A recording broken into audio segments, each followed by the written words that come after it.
बिस्मिल्लाहिर्रहमानिर्रहीम।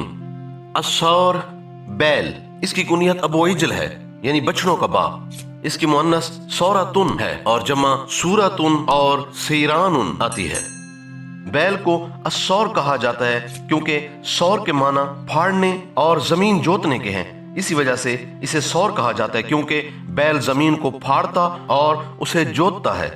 हजरत अबू दरदा रजी अल्लाह ने एक मर्तबा देखा कि दो बैल एक रस्सी में बंधे हुए हैं और उनसे खेत जोता जा रहा है। बस जब उनमें से एक रुककर अपना जिस्म खुजलाने लगता तो दूसरा भी रुक जाता। ये देखकर हजरत अबू दरदा रजी अल्लाह रो पड़े और फरमाया कि हकीकत में ये हैं दो भाई जिनकी अखुवत महज अल्लाह के लिए है। इनमें जब एक रुक जाता है तो दूसरा भी रुक जाता है और इखलास इसी इत्तेहाद और इत्तेफाक से अपने दर्जे कमाल तक पहुंचता है। बस जो शख्स अपने भाइयों के हक में मुखलिस नहीं होगा तहकीक वो मुनाफिक होगा। फिर फरमाया इखलास मौजूदगी और अदम मौजूदगी में दिलो ज़बान के एक हो जाने का नाम है।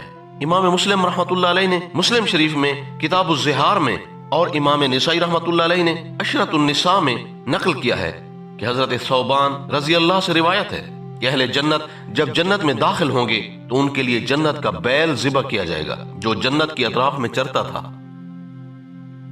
हजरत अनस बिन मालिक रजी अल्लाह से रिवायत है कि नबी अकरम सल्लल्लाहु अलैहि वसल्लम ने फरमाया कि सूरज और चांद जहन्नम में दहशत ज़दा बैल की तरह होंगे। काबुल अहबार फरमाते हैं कि क़यामत के दिन सूरज और चांद को खौफ ज़दा बैल की तरह लाया जाएगा और आग में डाल दिया जाएगा ताकि जो लोग इनकी इबादत करते थे वो इन्हें देख लें, जैसा कि अल्लाह ताला ने फरमाया कि तुम और तुम्हारे माबूद जिनकी तुम अल्लाह के सिवा इबादत करते थे सब जहन्नम का ईंधन है।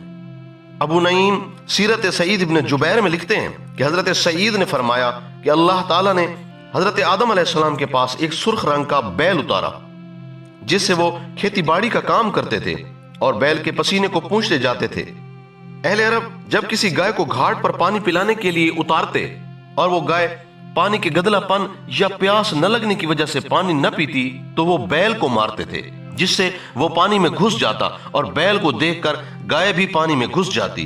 अहले अरब ये इसलिए करते थे कि अमूमन गाय बैल के पीछे चल पड़ती है। ज़रबुल अमसाल, अहले अरब कहते हैं बैल अपने सींगों से नाक की हिफाजत करता है। हजरत आयशा रजी अल्लाह फरमाती हैं मैंने आमिर बिन फुहैरा से उनका हाल दरियाफ्त किया तो उन्होंने कहा हर आदमी अपनी कुव्वत के मुताबिक कोशिश करता है जिस तरह के बैल अपने सींगों से अपने नाक की हिफाजत करता है।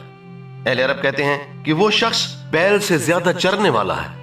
और अहले अरब की मिसाल है मैं तो उसी दिन ही खा लिया गया था जिस दिन सफेद बैल को खाया गया। हजरत अली रजी अल्लाह से रिवायत है कि उन्होंने फरमाया मेरी और हजरत उस्मान रजी अल्लाह की मिसाल उन तीन बैलों जैसी है जो एक ही झाड़ी में रहते थे और उनमें से एक सफेद, एक सुर्ख और एक सियाह था और उनके साथ उस झाड़ी में एक शेर भी रहता था जो उनके इत्तेफाक और इत्तेहाद और इकट्ठा रहने की बिना पर नुकसान पहुंचाने पर कादिर नहीं था। बस एक दिन शेर ने सियाह और सुर्ख बैल से कहा कि सफेद बैल का रंग चूंकि दूर से नजर आता है इसलिए शिकारियों को हमारे इस झाड़ी में होने का पता देता है और मेरा रंग तो बस तुम दो ही के रंगों जैसा है।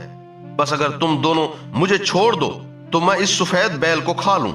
बस उन दोनों बैलों ने शेर को उसके खाने की इजाजत दी। शेर ने सफेद बैल को खा लिया।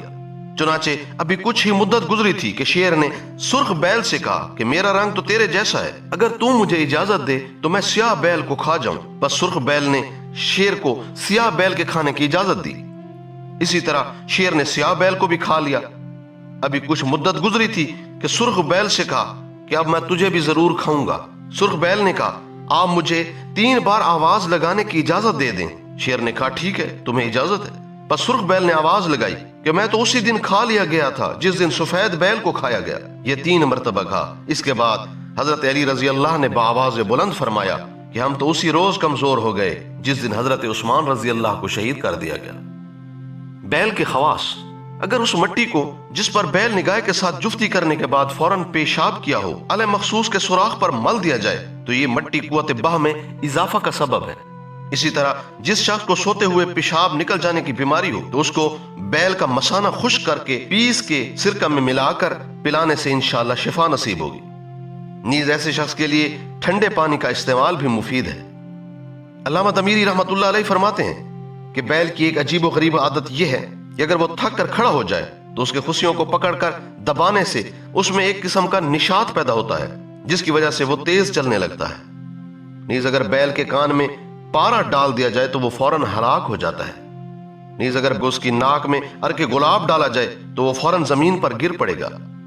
اگر بیل کے پیشاب سے لوہے پر لکھا جائے تو لکھا ہوا صاف دکھائی دے گا۔ خواب کی تعبیر۔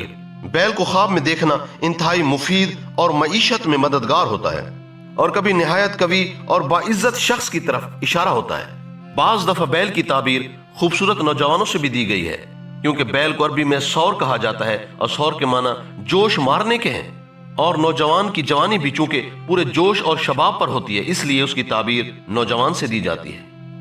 بیل کو خواب میں دیکھنا کبھی کبھی شرپسندی اور فتنہ کی طرف بھی اشارہ ہوتا ہے۔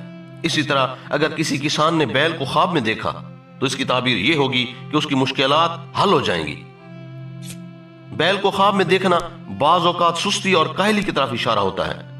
اسی طرح خواب میں چتکبرے بیل کو دیکھنا باعث مسرت، اور کالے بیل کو دیکھنا بزرگی اور شرافت کی علامت ہے، یا مریض کی تندرستی کی جانب اشارہ ہے۔